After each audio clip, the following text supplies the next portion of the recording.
I don't. On our way out, I stopped for a moment to feed my grandkids' old horse an apple. We're going to head to eastern Oregon and see the sights and see Oregon's own volcano. A little fishing and a little going to hot springs. Our journey will take us up over Santiam Pass, past Detroit Lake, then through a narrow corridor of trees as we move up nearly to the top of Santiam Pass. As we reach the top of the pass, we notice there's a lot of smoke hanging on the horizon from nearby forest fires.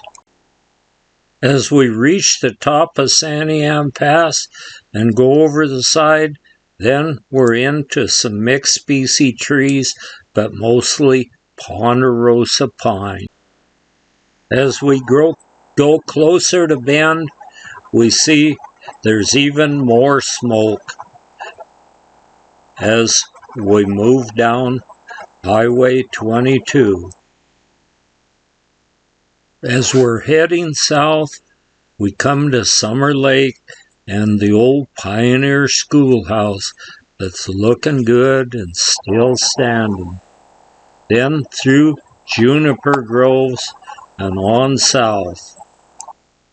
The sun is sinking low in the sky as we get to Lakeview, gas up, and then head for Heart Mountain Hot Springs.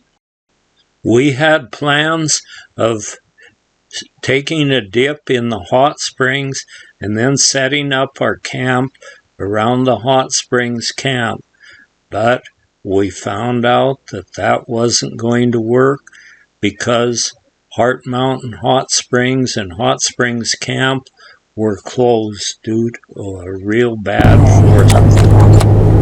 There's an old Civilian Conservation Corps campground right at the foot of Heart Mountain, so we're taking advantage of that, and we'll just lay our sleeping bags out and cover with a tarp for the night.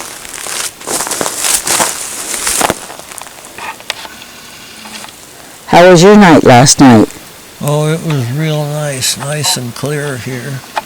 The sky looks really good this morning. No smoke down here.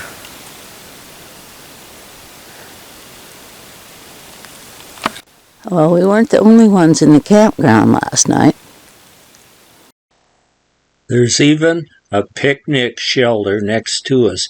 We didn't see any of these things last night since it was dark when we came in, but it looks like it's built for big groups of people to have a picnic here. Since Heart Mountain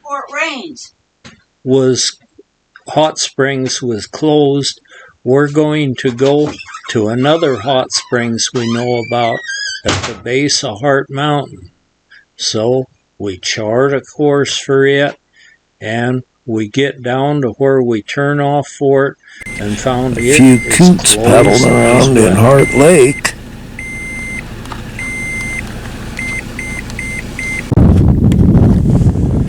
We're checking for sage grouse here around a little pond. There used to be was a line shack. There's some sage grouse tracks right here.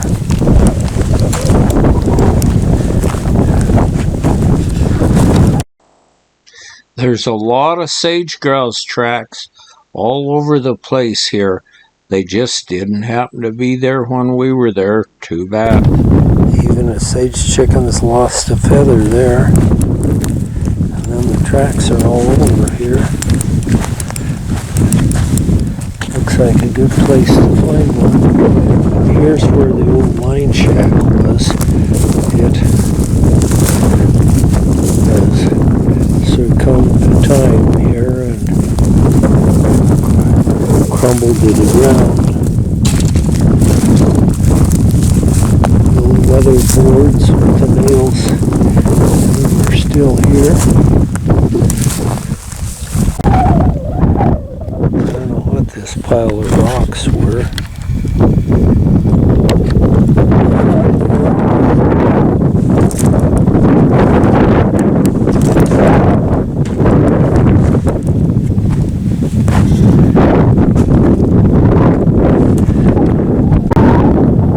Some bits of metal are around.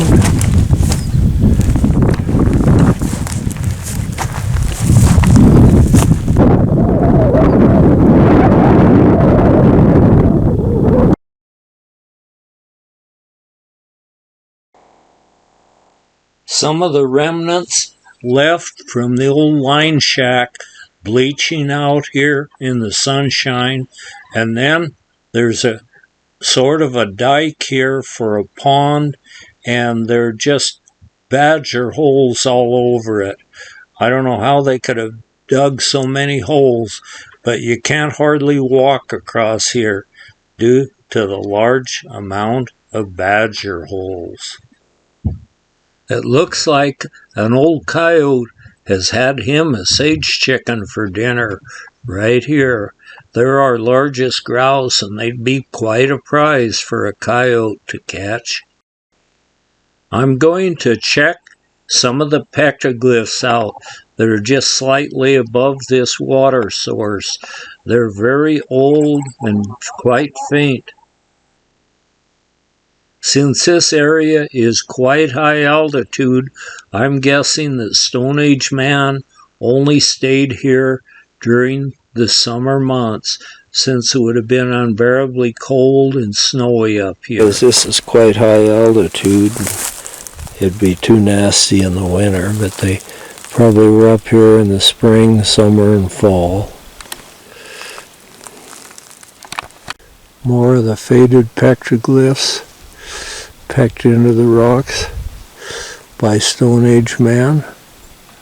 Another big old sage grouse track.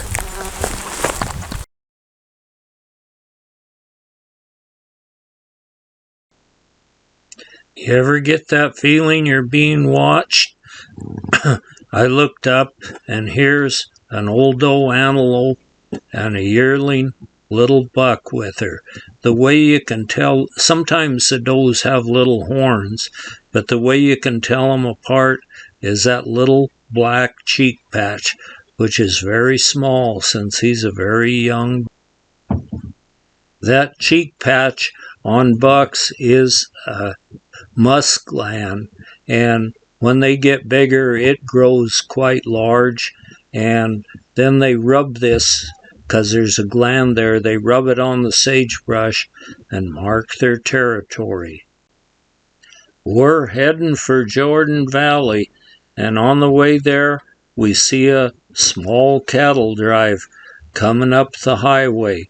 They're moving their cattle back to the ranch off public land where they've probably been, and they'll feed them hay in the winter when it starts snowing. Meanwhile, they'll put them in the hay fields and let them clean up the little bit of hay that they may have missed when they were cutting hay.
A few little chuckers take their time about walking across the road in front of us.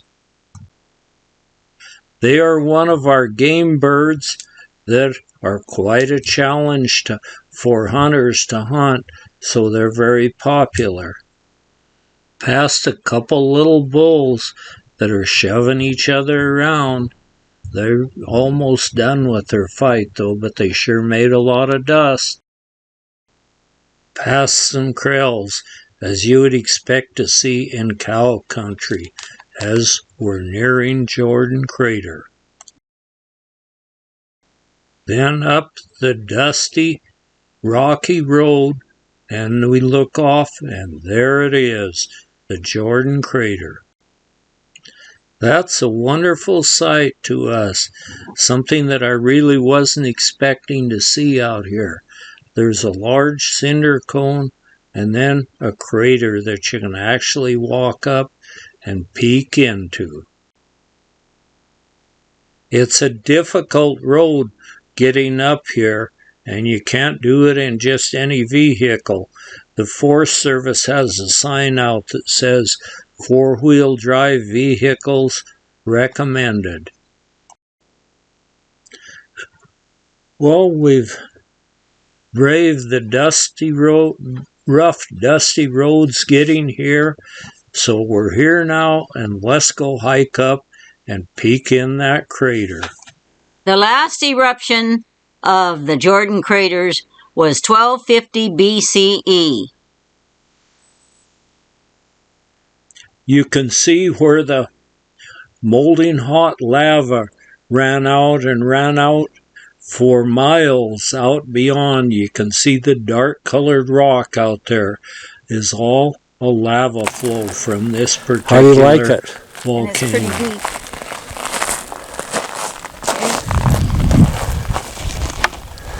Look how that rock's buckled down below.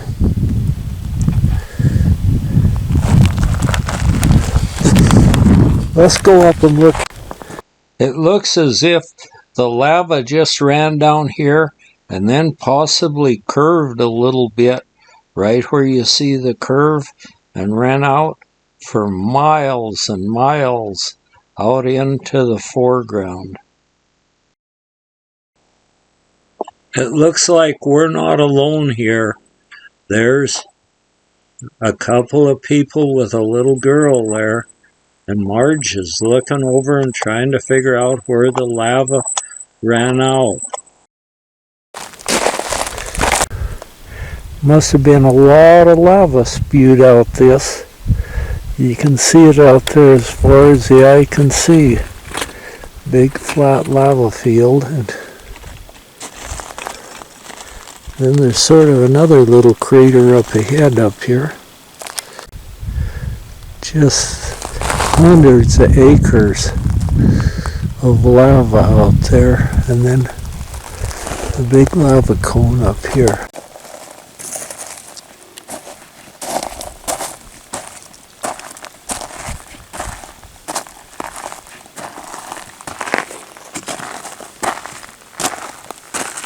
This right here would be okay. Or I could go up there.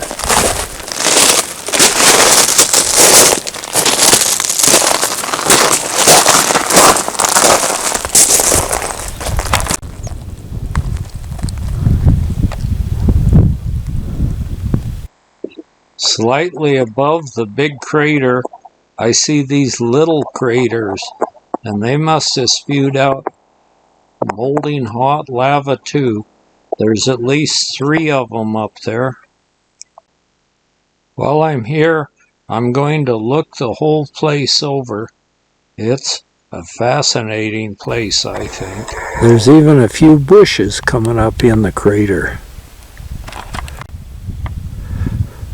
Looks like there must be some water coming out, flowing out at little seep springs, and so there's some little bushes down below it. There's an interesting little pitted rock. Looks to be sort of a little opening there, like a little bitty cave.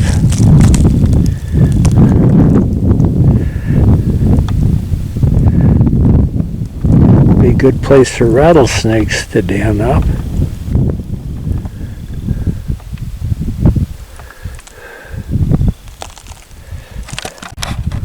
This looks to be a little lava tube. Just a tiny little one.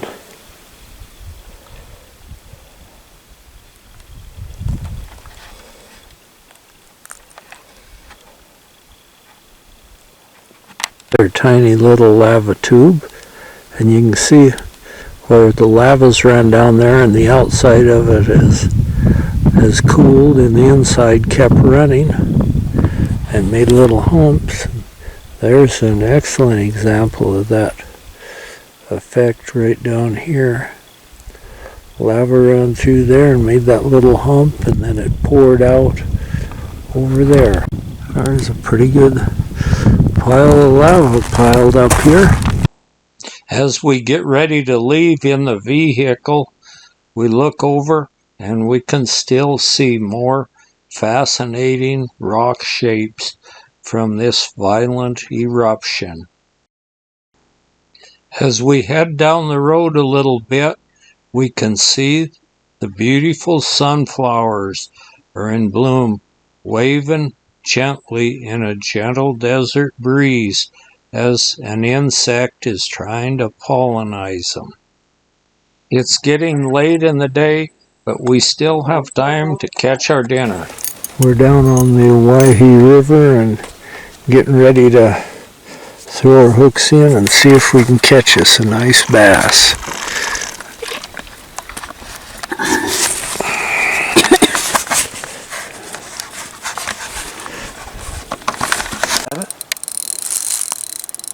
You got one on? Yep.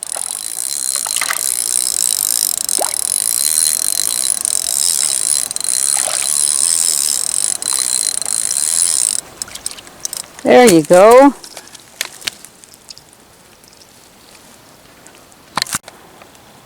Well, your first bass for the day. Good going. There.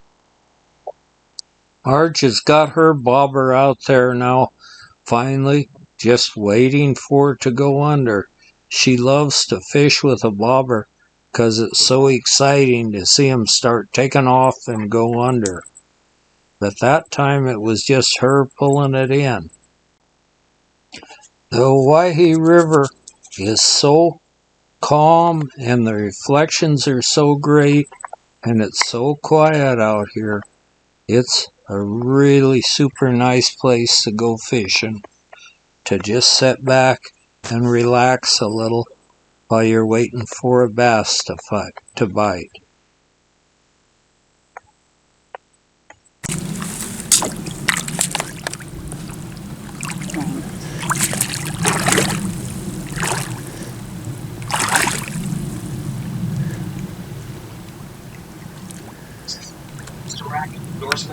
And she finally got that all-important bite, and she's waited right out in the river where she can get him. But uh-oh, he pulled a slicky and got away. So we'll bait up and try it again as the sun sets over the Owyhee River and the reflections are like a mirror. Fishing wasn't that great today.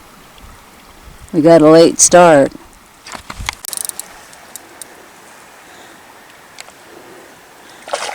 Tom's got one on. At least we caught enough for our dinner.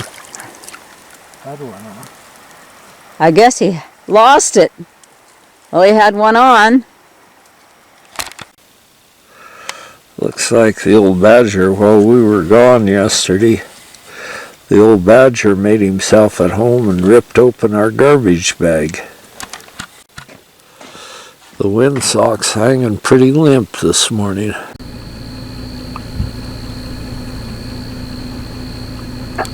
We've dedicated the day to going to the hot springs and cleaning up around. And on the way to the hot springs, we see a fairly nice buck antelope along with a good bunch of old does. They're our fastest long-distance runner in the world. That is long distance. There's some that are faster on the short distance. And they have great vision. They can see as well as you could see with a 7-power binocular.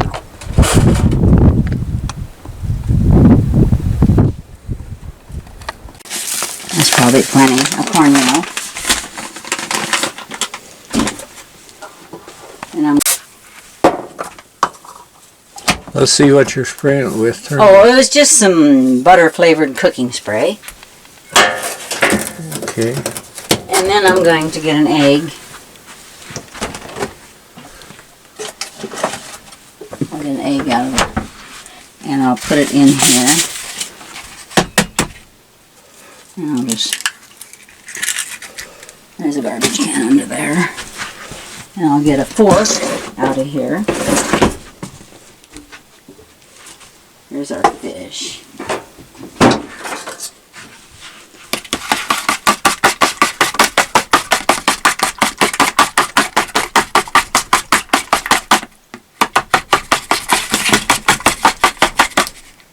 Now I'll just put a little bit of salt and pepper, I guess, in it. There's a little pepper and a little salt.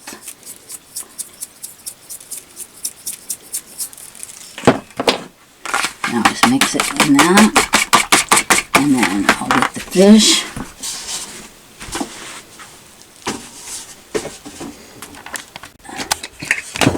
Hot.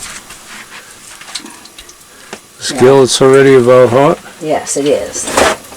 That gas, with the gas stove, it doesn't take very long. I'll just put this. Okay, you ready? Skillet's hot? Yeah, the skillet's hot. I don't want it really super hot, but Fairly warm so it'll cook quite fast? yes.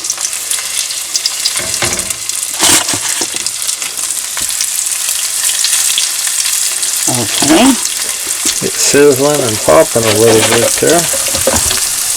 Okay. Now I'll get my...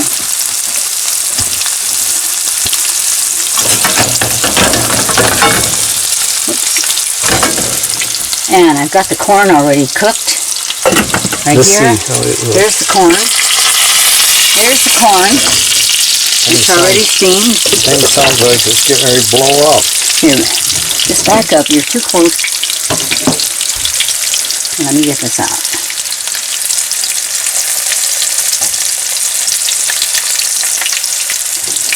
Let me get this on high. Now there.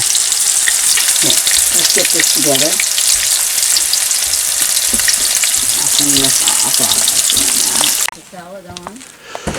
And this is the view we have from our little desert camp trailer here. The sun's just setting now, and we get some fantastic sunsets. Just the other day I saw some wild horses right out here.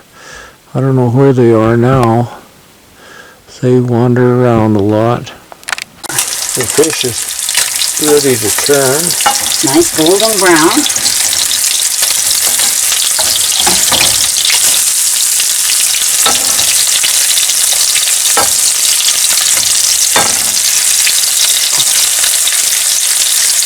There. Now, it won't take long at all and that'll be brown.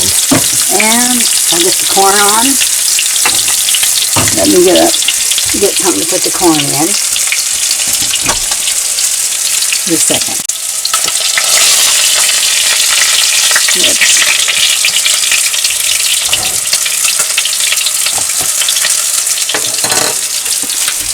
There's the corn. Okay. There's some slaw. The slaw. Here's the salad. And the salad. Lid off of the salad. Now let's get it over here where I can reach it.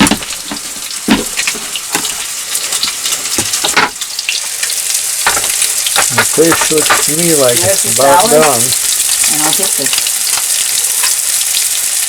plates of the salt. Yep, the fish is just about done. Yeah.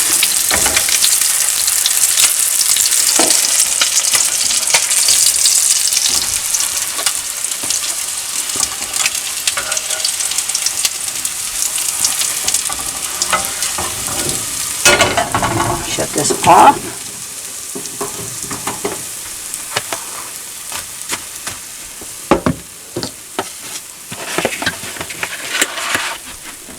Okay. So, I'll get something to drink. I have some of this grape raspberry. I'll just put some of that on.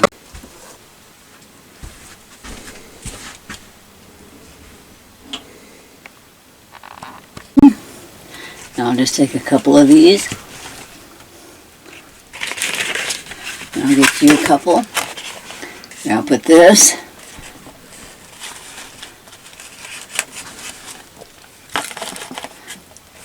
Here. I'll get your corn. Here, just a second.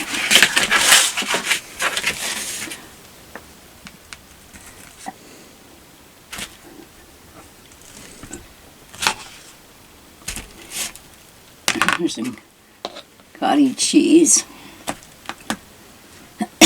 Excuse me. Here's a little bit of coleslaw. Now I'll fix you some salad right here.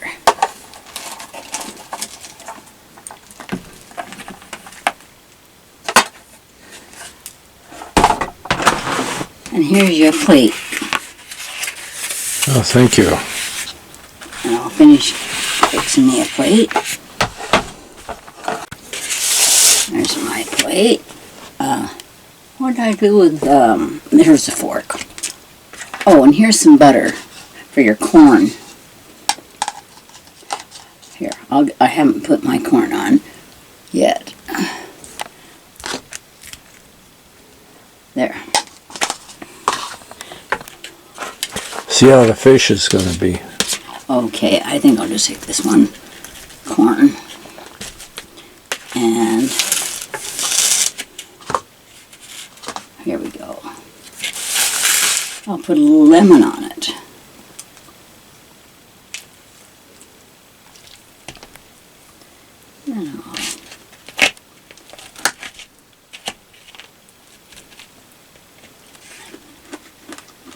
How's the fish? That's good. Real good? Real good. Well, smallmouth are really good eating. How was your fish? I'm just getting ready to try a piece of it here.